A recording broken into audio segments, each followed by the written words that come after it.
Welcome everyone, aloha kako. Like I said, before we get started, for those of you who just strode in, go ahead and write in the chat where you're coming from.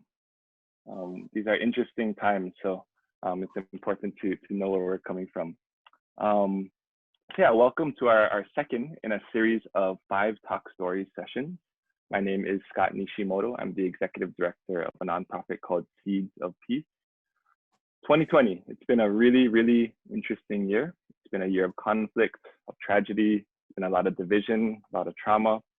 It's been a struggle to navigate through the moment of today, much less navigate through what happens tomorrow. And I ask myself all the time, where do we even begin? We called this series Designing a Stronger Tomorrow in hopes that for many of us, this is where we can begin. So on behalf of our co-founders, Dr. Maya Sutaro, Maya, give a wave. Dr. Maya Sutaro and Dr. Carrie Rosevich. Hey, Carrie, hey, Maya. So on behalf of our co-founders and on behalf of our board, Paula Adams, Annie Cusick-Wood, Olden Lagan, Eric Johnson, and Aaron Domingo, we welcome everyone. Here at Seeds of Peace, we believe peace is action. It's more than just a feeling. It's more than just something you study. It's more complicated than simply saying no wars, no violence. It's action to build peace within ourselves, peace with others, and peace through service to the community. This is just one of several platforms where we invite community to learn about best practices in peace building and then take action. So 2 weeks ago, we welcomed our co-founders, Maya and Carrie, to share about Seeds of Peace and some of our core seed values, as we call them: compassion, connection, courage, just to name a few. Hence the name of our organization, Seeds of Peace with the letter C. They talked about the importance of being a champion and that positive mentor for the next generation.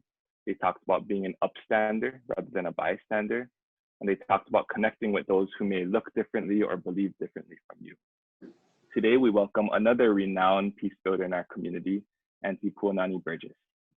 Before I introduce Aunty Pua, I'd like to send a big mahalo to our partners, and you folks can clap if you want to, the Nā Lei Aloha Foundation, who graciously funded this series, as well as the Institute for Climate and Peace and the Matsunaga Institute for Peace for being our partners in this venture. Just to let you know, this session is also being live streamed on the Facebook pages of the 100th Infantry Battalion Veterans Education Center, the Conflict Resolution Alliance, KTUH Honolulu, the Institute for Climate and Peace, the Matsunaga Institute for Peace, Real Innovative Connections, East-West Center Leadership Programs, and our platform at Seeds of Peace. Okay, so feel free to tune in later if you'd like to see the playback of this. Now I have the privilege to introduce Aunty Puanani Burgess to you all. Aunty Pua is a designer and facilitator for building the beloved community, a community building and conflict transformation process that brings people face to face for ceremony, storytelling, and circles of trust and respect. As a community activist, she's been involved in the Native Hawaiian sovereignty movement for over 40 years. Participating in the Protect Kaho Ohana movement and the struggles of West Beach development and the Makua Valley Military Bombing. She's a published poet, she's a mother, she's an auntie, and a friend to many.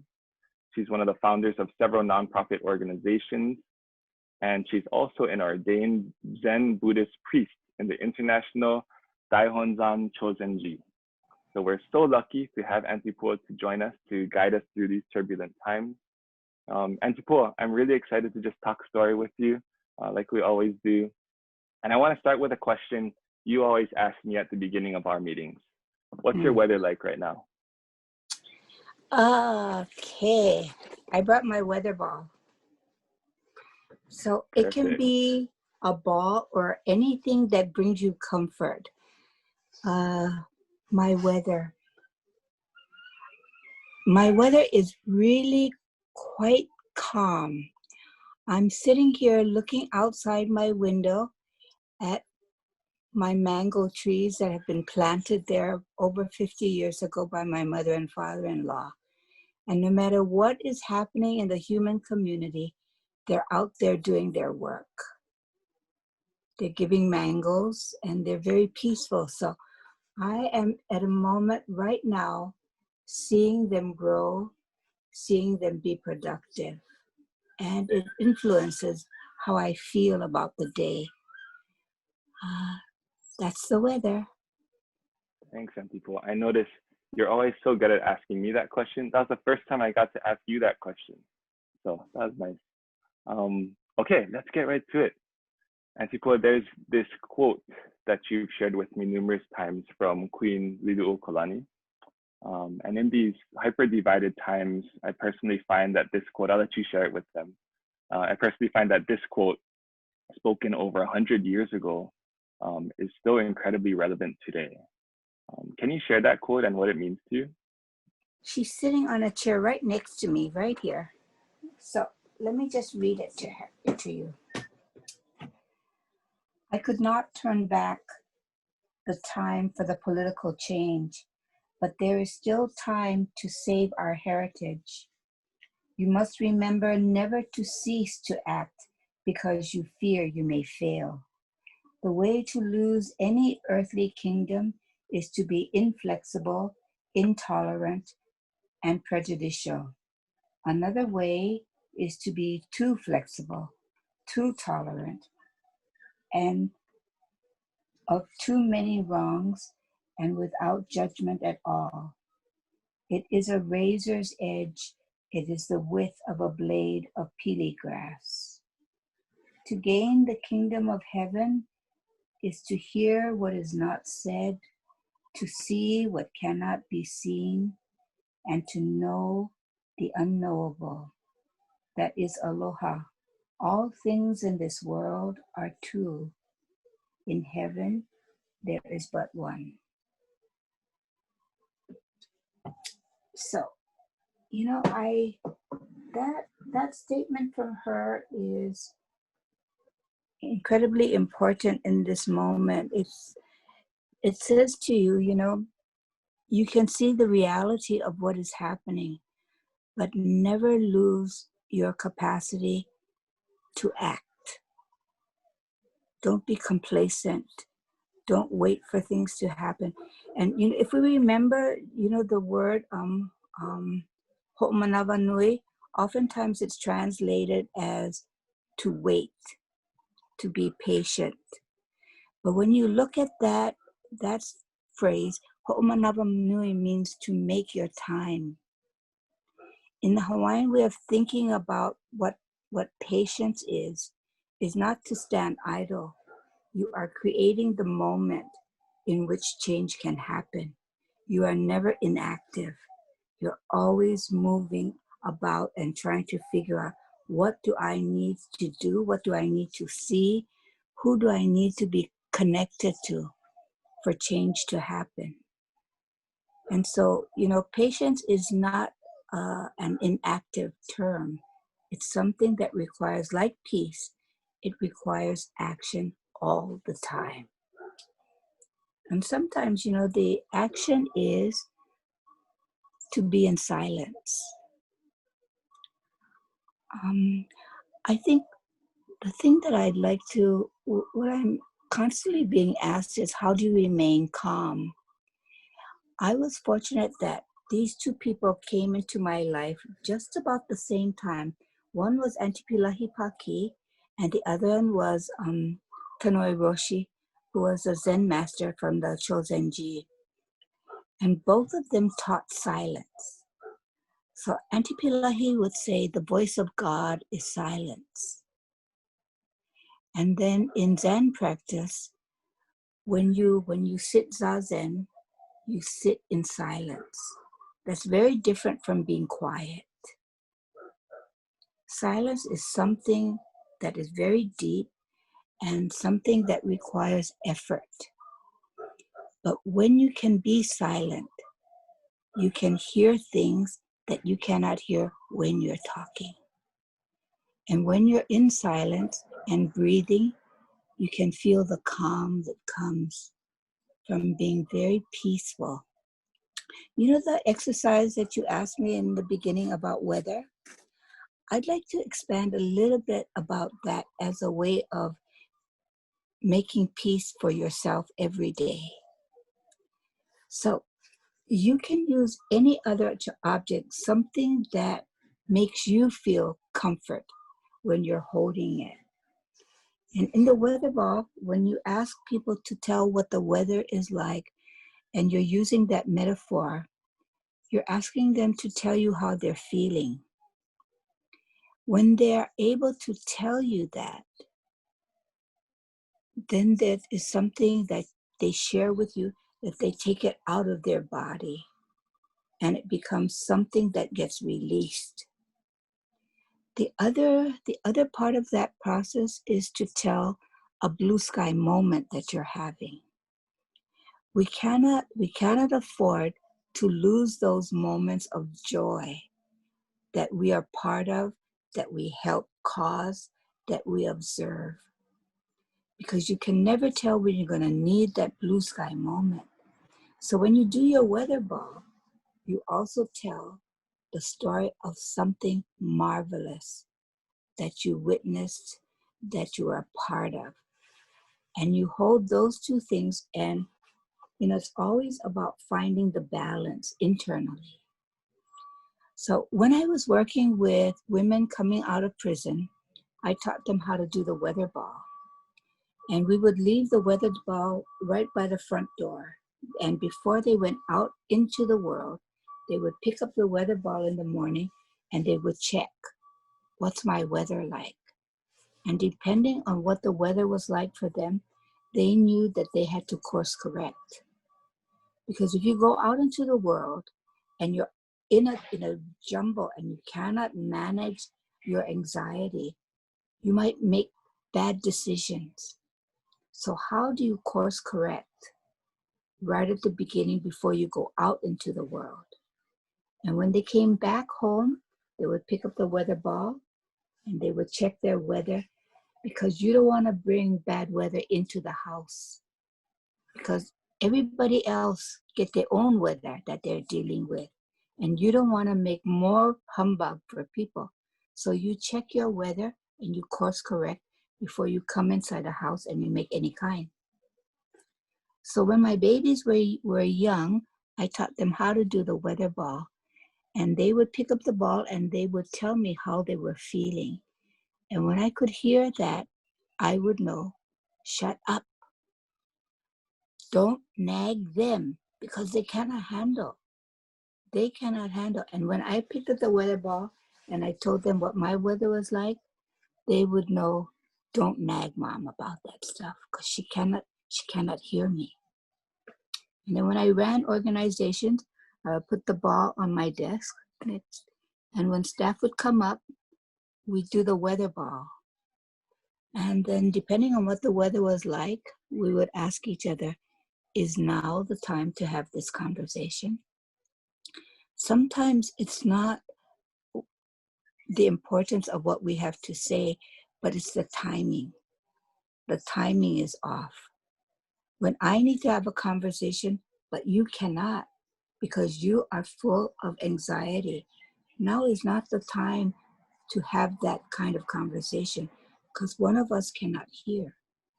So when we would hear that the weather was not appropriate for us to have this serious conversation, we would make an appointment to have this conversation at a later time when both of us were able to hear each other. So, weather ball is about finding your own time and helping yourself make peace within yourself before you venture out and you begin teaching and touching other people's lives. So, I think weather ball is also a very small, gentle ceremony that people can use to begin a meeting.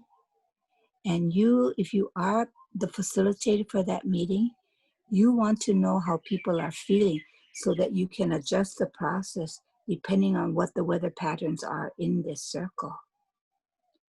You also want to be able to make sure everybody has had a turn to tell what their weather is like and has been able to hear their own voice in the circle. So you're giving people an opportunity to be heard and for them to know you have a place in this circle and a chance to speak your truth. So, you know, this little process of weather ball is really quite gentle and simple. And I think that's why it works. And because we're using these platforms, I ask people to bring what they would use in a weather ball ceremony if you are calling the circle, and use that and hold it while you are telling what your weather is. And everybody will be holding something that gives them comfort. Because, you know, when you ask people to do something weird, you want them to have some comfort, because, you know, how many times people ask you, what is your weather? Not often. So I know this is weird stuff. And so you always try to bring people a way to lessen their anxiety about participation. Okay. Thanks, Aunty Pua. I'll admit, I thought it was weird the first time you asked me too, but now it's something I do in my daily life. I do that in my own family when I come home. You know, getting back to the blade of pili grass quote, I feel that you kind of embody this quote in so many ways. You know, you've been a member of the Protect Kaho movement, and in this fight, when tensions were high, you know, it would have been easy to protest violence with more violence. You chose peace, right? Can you share that Kaho story with us? That's one of my favorite stories. You know, it has become one of my favorite stories, but I had buried it for a while. And I think the reason I did that is that I didn't have the right way to think about what actually happened on Kaho'olawe. And this took place in 1981. And in 1981, I was 34 years old. I'm now 74 years old. So me at 34 is a different person than me at 74. So in 1981, that was my second year of law school.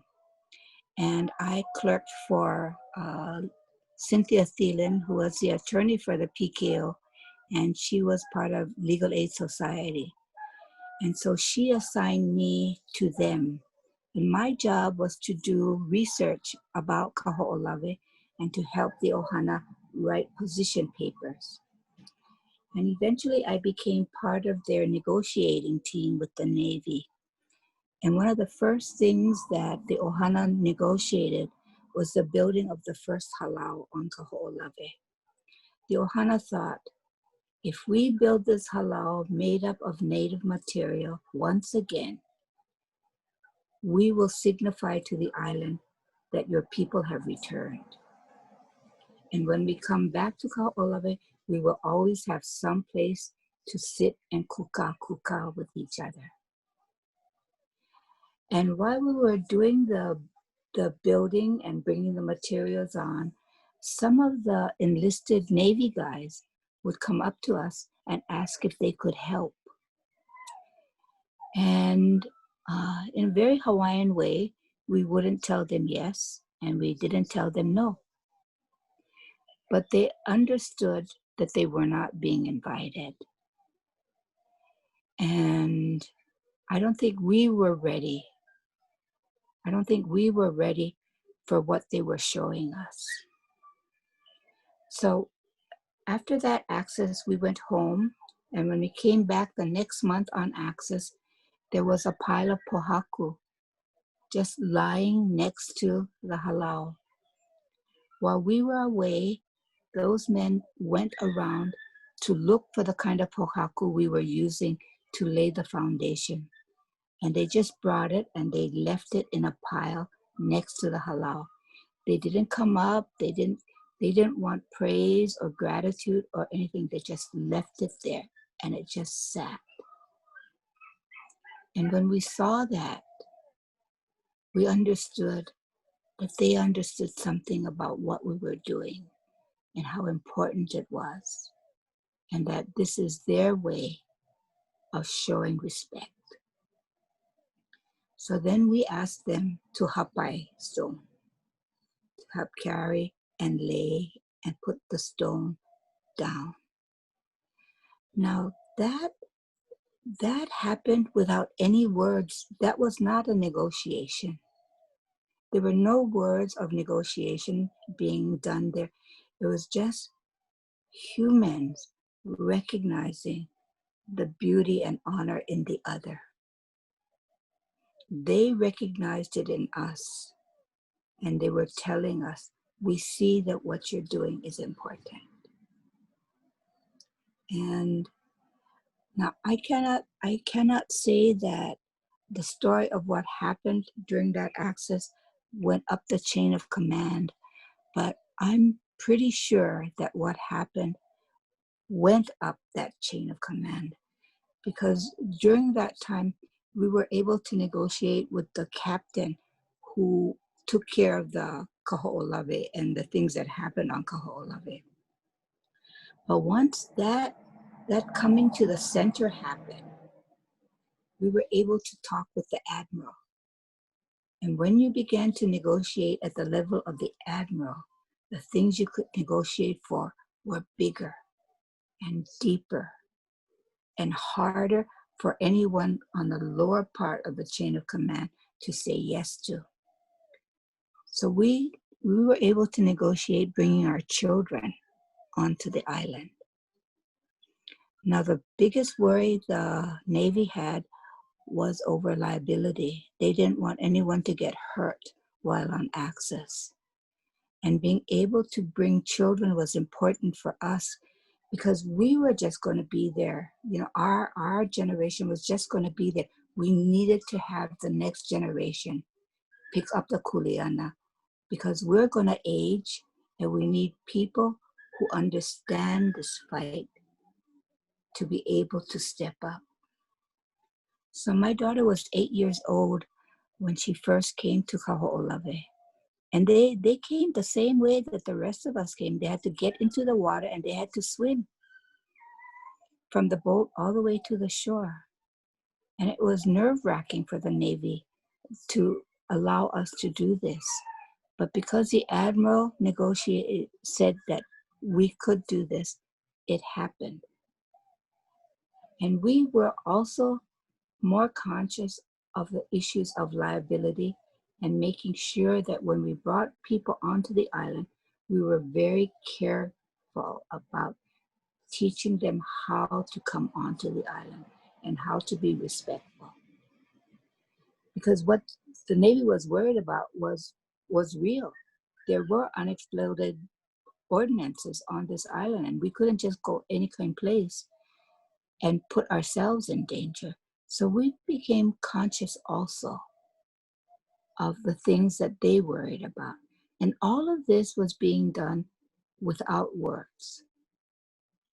But it was through the action of people recognizing each other. And then we were able to negotiate staying on top of the mountain at Mo'aula during the rising of the Pleiades. We wanted to see what our ancestors saw when they went to Mo'aula, which had a navigation heiau. And it was on that part of the island that the navigators would come to figure out their way back to Kahiki. And we wanted to see what our ancestors saw as they were planning that trip back to the homeland. So we were able to stay there overnight and sleep on top of the mountain in the dark and watch the stars come up. And if you have ever been on the top of Mo'aula when the Pleiades is rising, you cannot imagine the beauty of those stars. And so, you know, the capacity for people to make peace, to take action that is not about winning or losing. And I think that's what's important. When all somebody wants to do is win, mediation and negotiation doesn't work. You have to want to have something else besides just winning or losing.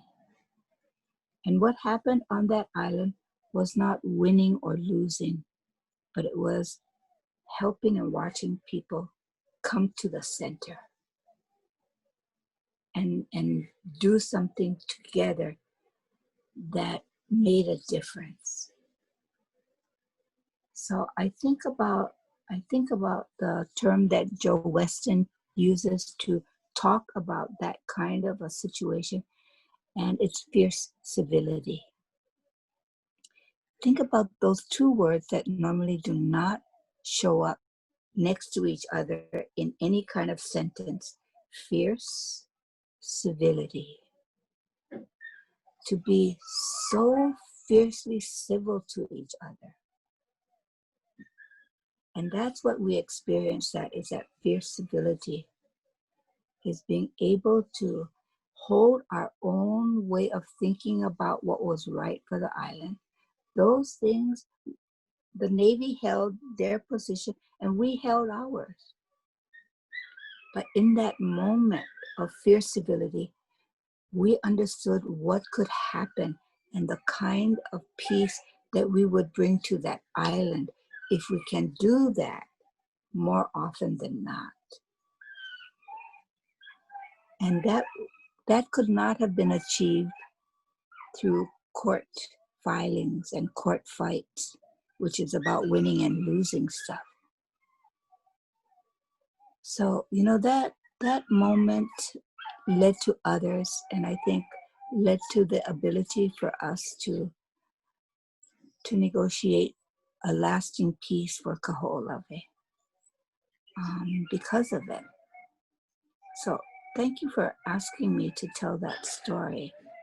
There aren't many places where I can tell that story for whom that makes a difference to people, especially peace wagers, you know, people who really are conscious about what the different ways peace can look. And, you know, nobody apologized for anything. The action was the apology. And it was the beauty. Okay. Thank you so much, Aunty Pua. You know, when I struggle, especially in these times, to relate and empathize with those who don't share my same values, I do think about this story often. So thank you for sharing that with all of us. So where do we go from here? You know, many of us are feeling very helpless and powerless during these challenging times. You know, for those of us who aren't lawmakers or the president or the governor or our mayor, who can't make as much systemic change as we'd like to make, how can we develop the courage and the motivation and the skills to be peace builders? By doing it. You are the highest authority for your own life. You are your authority. You are the president of your own life. You have to be able to write the laws that you will abide by. Not other people to abide by, but you will abide by. I'm going to read you folks this poem called Ceremony. And Scott, I will send it to you and afterwards, and maybe you can pass it out to people. And I think this poem, Ceremony, is by Leslie Marmon Silko. And in it, she talks about the importance of stories. Now, the process that I do is called Building the Beloved Community. It is based on helping people find their stories, find them and tell them. And I always remind people that the first beneficiary of your story is you. You, the one that benefits from knowing who you are. When you know who you are, then you can help others know who they are. But if you don't make the struggle and take the courage to go and find out who you are and tell that story, you cannot expect other people to do it. So this poem is called Ceremony, and it comes from the book Ceremony. I will tell you something about stories, he said. They aren't just for entertainment. Don't be fooled. They are all we have, you see. all we have to fight off illness and death. You don't have anything if you don't have the stories. Their evil is mighty, but it can't stand up to our stories. So they try to destroy the stories, let the stories be confused or forgotten. They would like that. They would be happy because we would be defenseless then. Our stories are medicine. And another process I do is called, that was a weather ball and blue sky moment. The other one is called Guts on the Table. And on Guts on the Table, I ask people to find and tell 3 stories. First, to tell the story of all of your names. So when you go to conferences, on that little badge, they just put your first name, usually. But all the names that you have been given or that you carry that make up who you are and how you've become, that story is lost. So in that process, I ask people to go and find the story of all of your names and to tell that story of naming. And when you are able to tell the story of your names, you tell the story of your people, the story of your family, what they felt for you, why they gave you those names, and how you carry them. The second is to tell the story of your community, however you live as part of a community. Now, any of you who do work with young people, the first story is very important because you want to call them what they want to be called. And you want to hear from them why it is that they have so much affection for a particular name. The community story. Kurt Vonnegut, who's an incredible writer, said that, what should we do for young people? Many things, but the most important thing is to build stable communities so that we can end the terrible disease of loneliness and isolation. So especially when you're working with young people and they don't have a story to tell about their community, then you need to worry because they are alone. They don't see themselves as part of a bigger whole. And so as a diagnostic, it becomes very important, that particular set of stories as a diagnostic is very important, especially when you're working with young people. So the first is your name, the second is your community, and the third is to tell the story of your gift.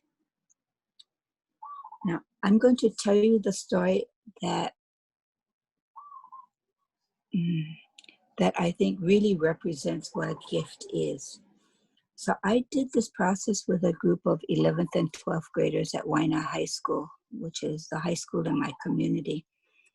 And there were 12 of these young people, and we went around the circle, and all of them told the story of their name and their community, and most of them told the story of their gift. But we came to this one young guy, and I still see him. He told his first 2 stories, but when it came time to tell the story of his gift, he pushed back against me, and he said, "What, miss? What kind of gift you think I get? Huh? I stay in this freaking special aid class. I get a hard time read, and I cannot do that math stuff.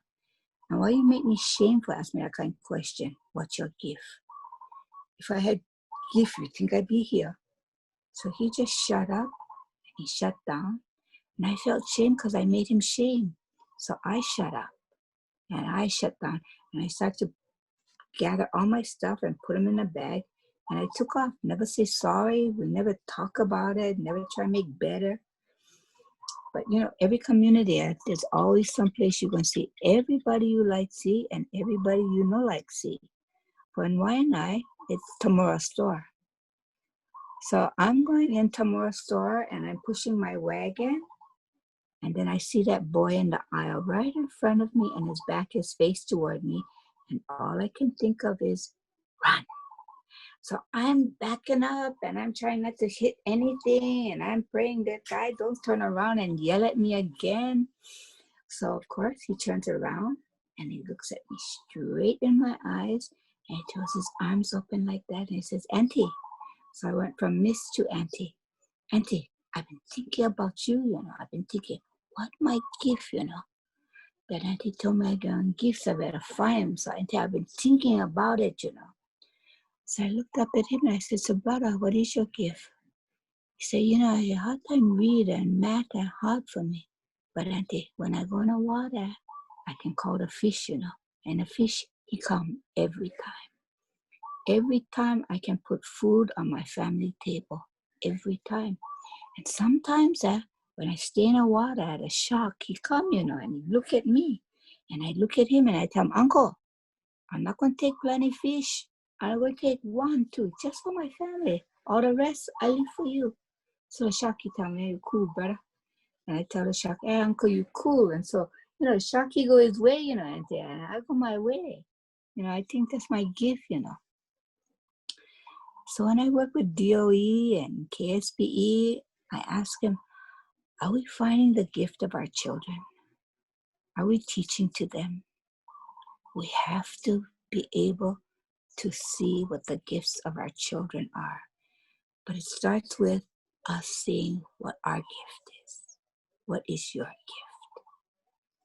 You got to know what it is because you got to take care and you got to share it. And you got to figure out how you're going to bring out the gifts in others. So he and I have remained friends over these, 8, 9 years. And I still see him. And now I see him in Longs with his little boy, who's about 4 years old now. And when I saw him the last time, the little boy asked him, Papa, who is that lady? Because he saw how affectionately he hugged me. He knew that his papa and I had a relationship, but he didn't know who I was. So he wanted to know, who's that lady? So the boy said, remember a long time ago, I told you I had this lady when asked me the question, what my gift was? And I tell her about the fish and how I can talk to them.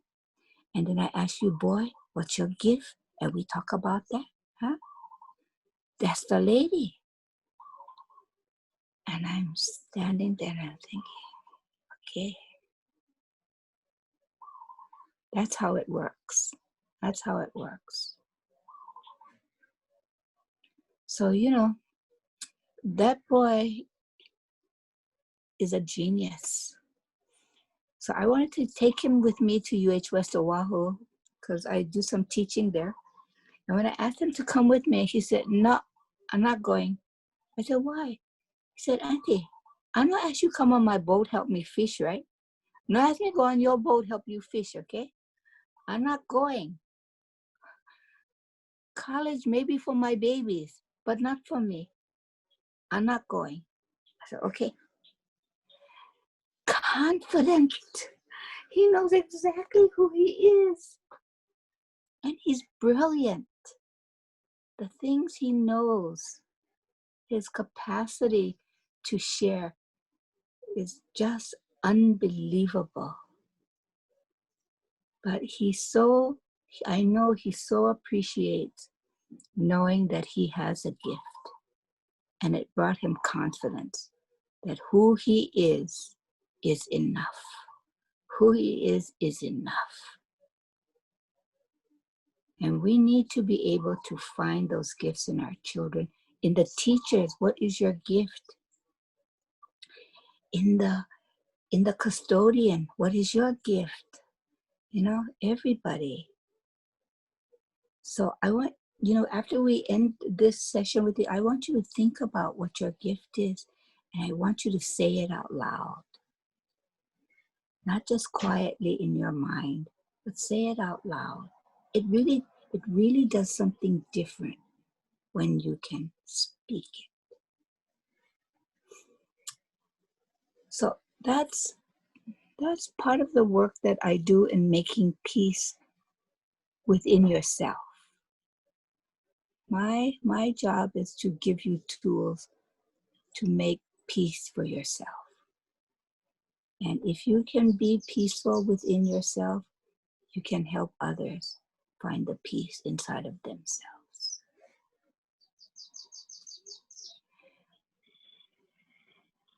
There. Thank you so much, Aunty Pua.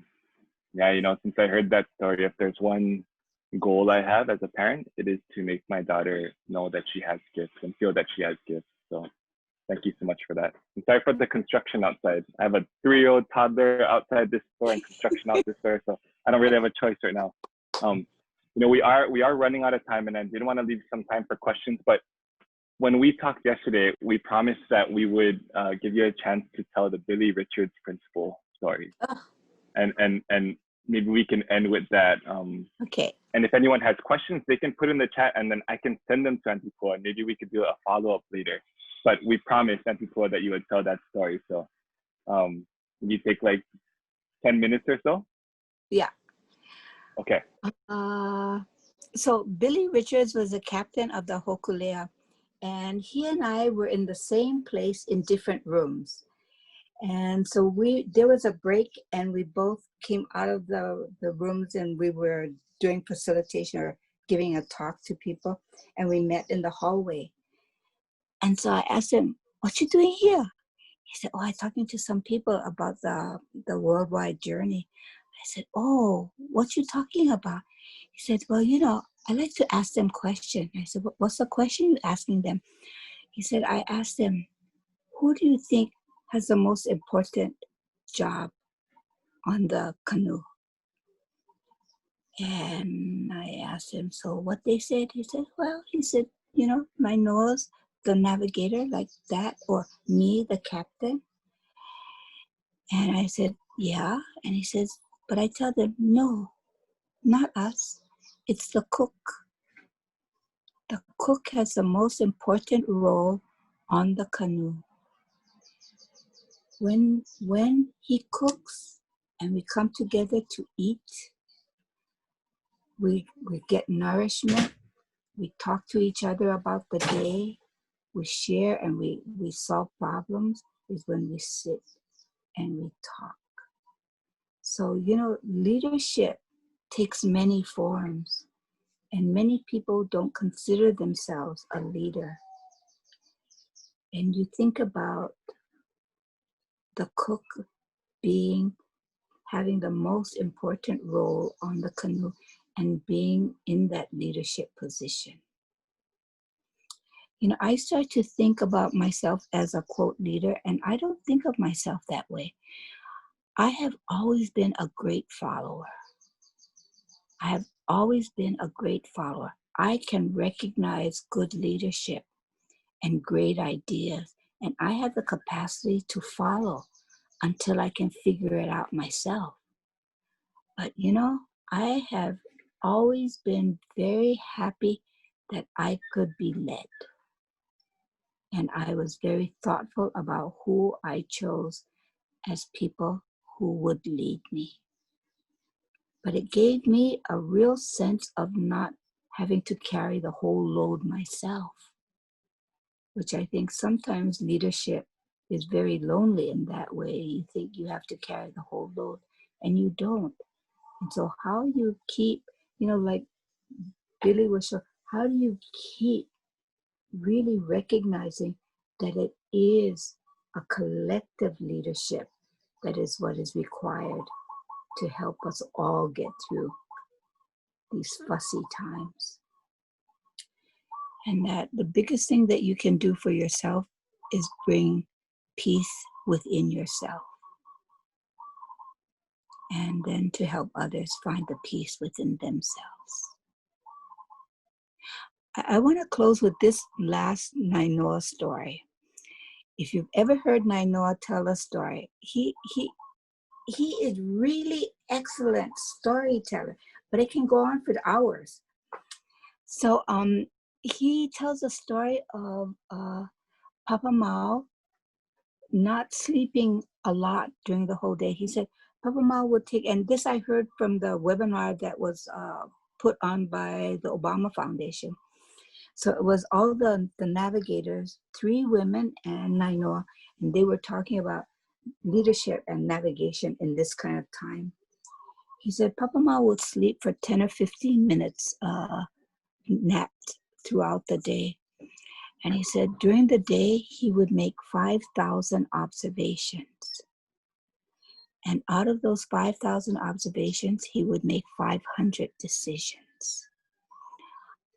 I don't know how to make 5,000 observations. I'm trying to. But I thought if I put my 100 observations with your 100 observations and your 100 and yours, then maybe collectively what we design for the future can be deep, inclusive, and wonderful. But you know what that story tells me is that in this kind of time, you have to keep your eyes wide open and your heart wide open, and you got to be able to look and see reality. Not close your eyes and wish it would all go away. It's not. You have to be able to look at what is. Like Papa Mao, he had to know what is. He had to be able to see totally the reality of where he was and what the weather was like. Not wish it was something, but what it is. So, you know, that's what our job is if we are peacemakers. We have to see what is, especially inside of ourselves. I love you all. Scott, thank you. Oh, we love you too, Aunty Pua. Maya Thank you. and Thank Carrie, you. thank you so much for your courage in inviting me. You don't know where it's going to go. It was such a treat for it. Like, I don't know if people can see, I like literally have chicken skin right now, just from your stories. They're so powerful. And I'm going to be thinking all day about these stories. So thank you so much. You know, since we've gotten to know each other, especially over the last few months, Yeah. you've changed the way I think about my life, the way I act, the way I feel. And I hope everyone here got a small glimpse of what what Aunty Pua has to offer our community, because it's just so special. So thank you so much, Aunty Pua. Okay, mahalo. So lucky to have you. Thank you, Jose. Again, you know, since we don't have time for questions, please email me. Feel free to email me. Maybe we can do a follow-up later on, Aunty Pua. Okay. We can talk more about that. You know, that concludes our second webinar. I'd like to remind you all that our next one is 2 Saturdays from now. So it's December 12th. We're featuring another one of my favorite peace builders, Olin Lagan. He's also a board member for Ceeds. I'll send you all an email to remind you about this event with a registration link. I'm also going to send you folks sort of an evaluation form, a really informal evaluation form about this webinar, so we can figure out how to do even better next time.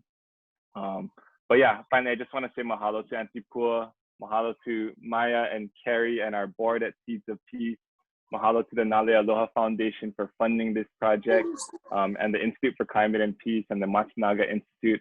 So many thank yous to hand out, and I know I'm missing people, but I think that's everyone. And just to all of you, thank you so much for joining us Saturday morning. Really? Please be safe. Please take peaceful action today and moving into the future. And please just hang in there during these tough times, and reach out to us if there's anything you folks need. And we'd love to try and respond and be there for you folks. So thank you so much. I feel really, really lucky to be in this room with all of you. So thank you all. Aloha. Till next time.